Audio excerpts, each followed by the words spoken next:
The sun rises over the verdant rolling hills and dense forests of a national park in northern Vietnam. Morning mist clings to the treetops, and the sounds of the jungle, cicadas, distant birds, a rustle in the undergrowth, fill the air. On the edge of the forest, a small weathered village is already awake. The houses are simple, made of wood and corrugated metal, and a few farmers are already out, tending to their fields. The scent of wood smoke and damp earth hangs in the air, a familiar perfume of rural life. A farmer named Lan, his face a roadmap of time and hard labor, inspects his fence. It's broken, a large, ragged hole in the woven wire. Inside the pen, a few goats huddle nervously, their small bells silent. Lan's expression is grim, a heavy mixture of fear and resignation. He points to the deep, fresh claw marks on a wooden post, marks that are too large for any known wild dog or common predator. The villagers, a small, tight-knit community, gather around, speaking in hushed, worried tones about the hungry ghost, a tiger that has been terrorizing their farms for weeks. They discuss past attempts to trap the elusive beast, all of which failed, leaving them with a growing sense of dread and helplessness. The scene shifts to a tense, methodical capture operation. Forest rangers and a few brave local villagers, armed with tranquilizer rifles and thick nets, move through the dense jungle. The air is thick with anticipation and the palpable tension of the hunt.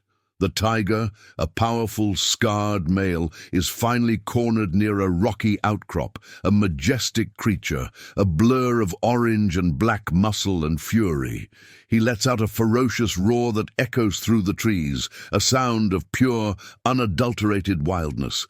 He charges, a terrifying force of nature, but is hit by a tranquilizer dart. He stumbles, his wild eyes full of confusion, and finally collapses, his massive body a testament to the raw power he possesses.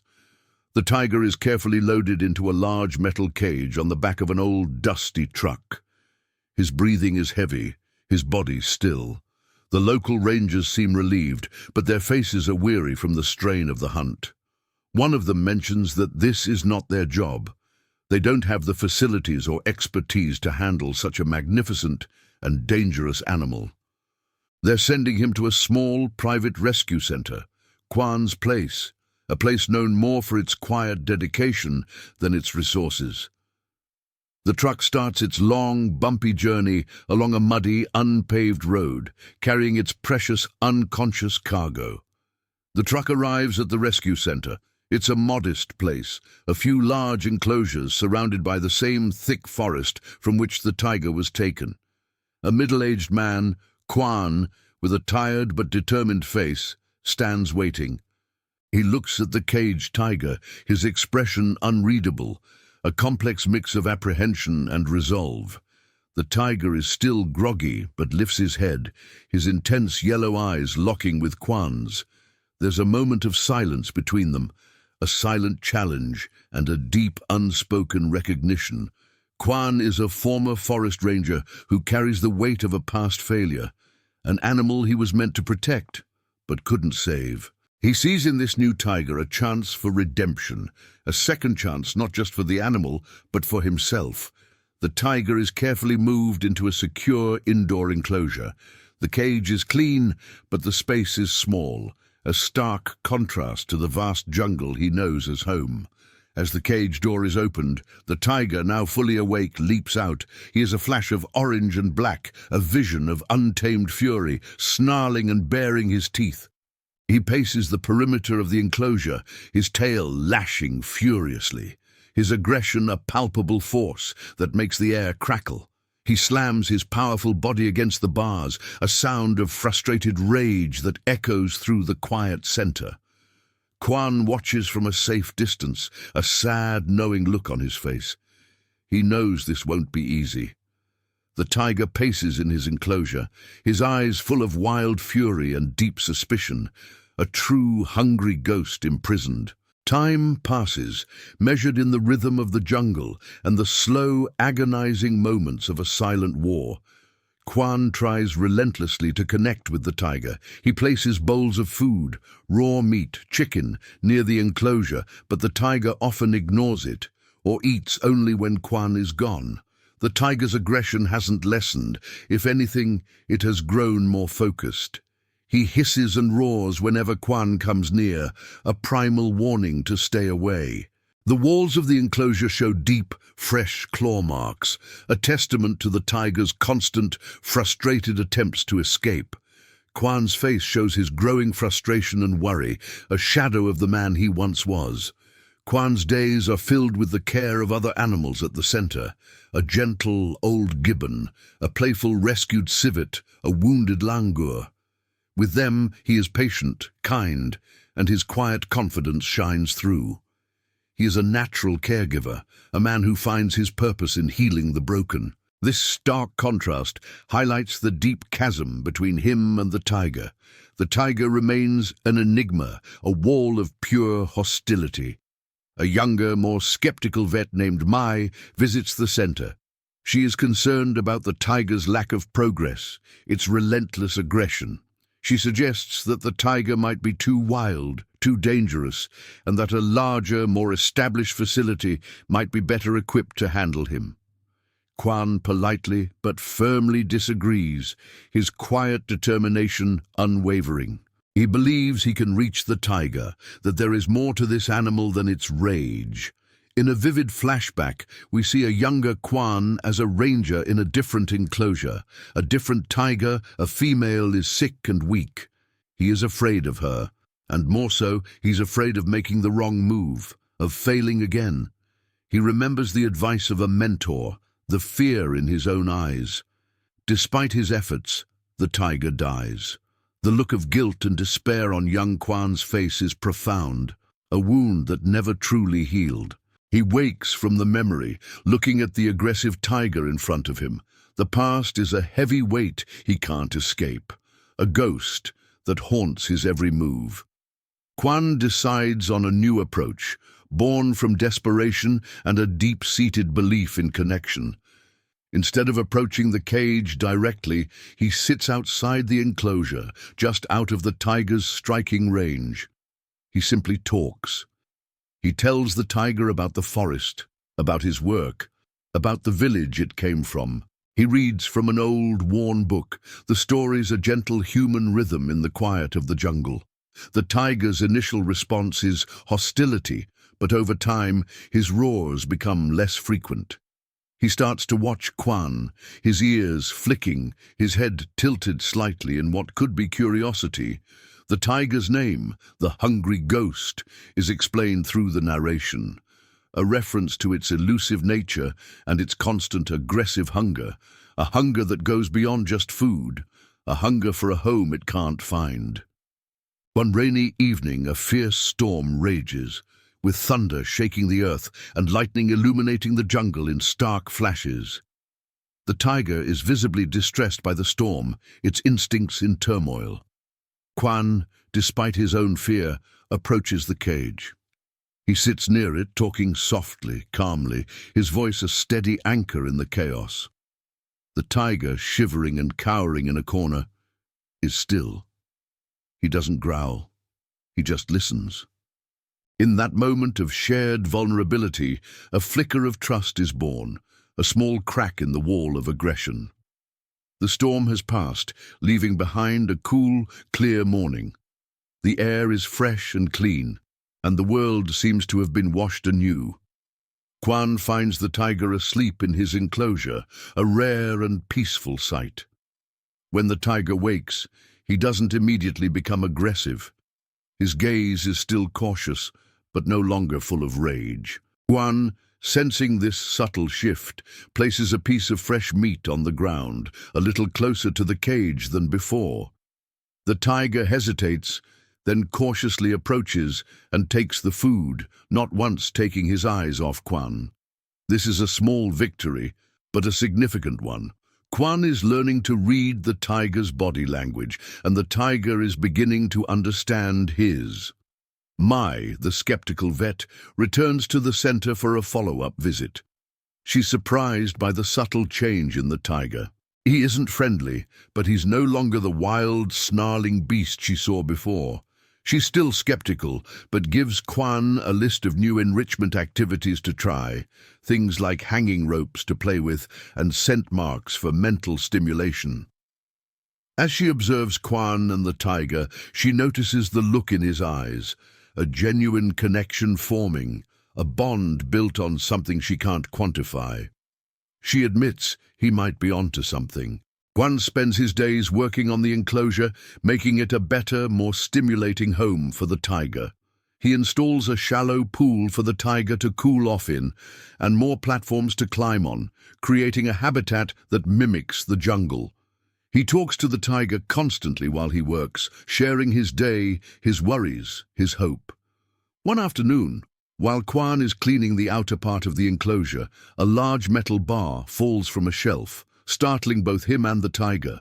The tiger lets out a loud roar, but it's not an aggressive sound. It's a warning, a cry of alarm, a shared moment of shock.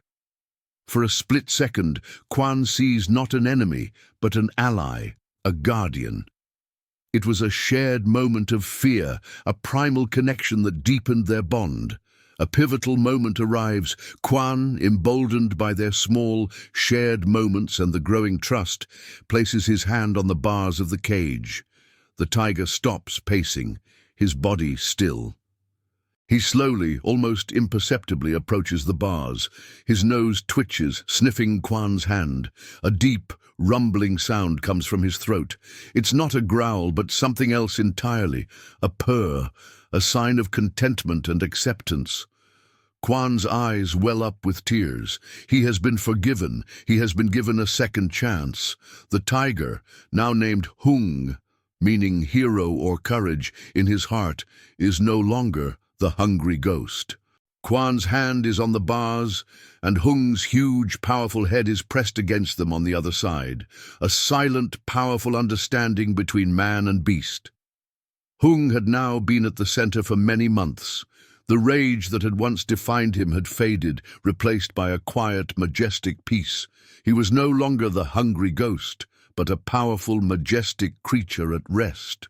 He would often be seen playing with the enrichment items Quan had painstakingly built for him, swatting at hanging ropes with powerful paws and splashing joyfully in his new pool, the water glistening on his striped coat.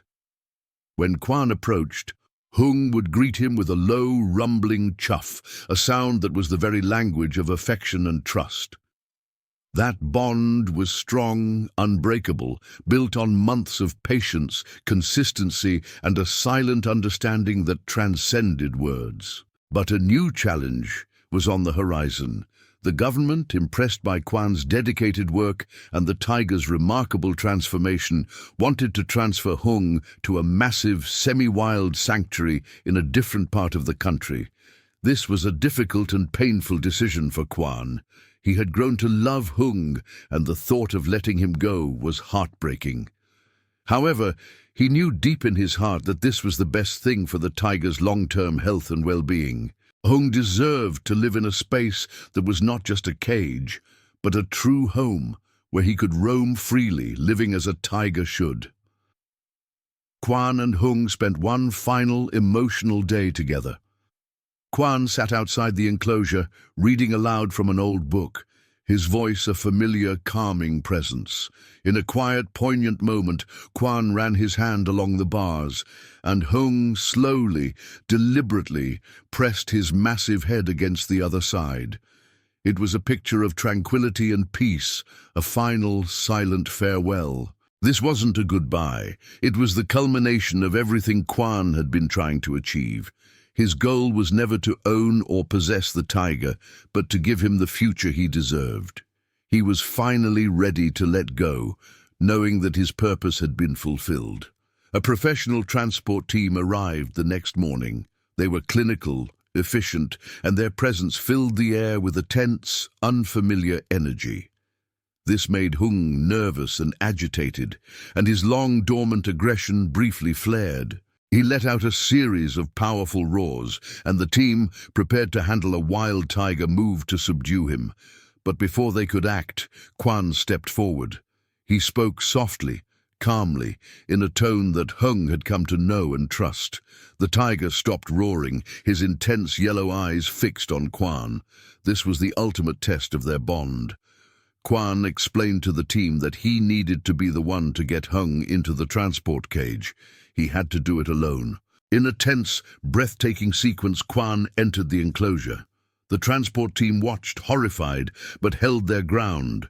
Hung's ears were back, a clear sign of his stress. Quan walked slowly, calmly towards the tiger, speaking in hushed, reassuring tones. He pointed towards the large transport cage with an open door. Hung looked from Quan to the cage and then back to Quan. The trust between them was absolute. Hung, in a silent and profound act of faith, walked into the cage on his own. The transport team was left in stunned silence, their initial skepticism completely gone. The final journey began. Hung was in the transport cage on the back of a truck, driving through the lush Vietnamese countryside. The vast rice paddies and distant mist-covered mountains were a beautiful, natural backdrop. The tiger's face was calm, his eyes observing the world outside his cage. This time, he was not a prisoner, but an animal on his way to a new home. Hung was finally released into his new, expansive habitat. It was a vast, semi-wild sanctuary with tall trees, a winding stream, and more than enough room for him to roam freely. The moment the gate opened, Hung hesitated for just a second, then broke into a run, sprinting into the freedom he was born for. He leaped into the air, rolled in the soft grass, and splashed in the cool water of the stream. For the first time in a long time, he was truly a tiger, the undisputed king of his own forest. Quan watched from a distance, a wide smile on his face and tears of joy in his eyes. He was finally at peace with his past. The ghost of his failure was gone, replaced by the profound satisfaction of Hung's second chance. The story ends with a final scene showing Quan back at his rescue center, surrounded by his other animals. A profound sense of quiet contentment settling over him. He was a better man, a better caretaker, because of the tiger. A final shot shows a large, powerful tiger, years later, living happily and healthily in his sanctuary. His roar was now one of joy and freedom, not of fear or anger. The lasting impact of Hung's rescue was felt not just by the community and the other animals, but most importantly, by the man who never gave up. The story concludes on a powerful note of hope and redemption, a testament to the incredible bond between humans and the natural world.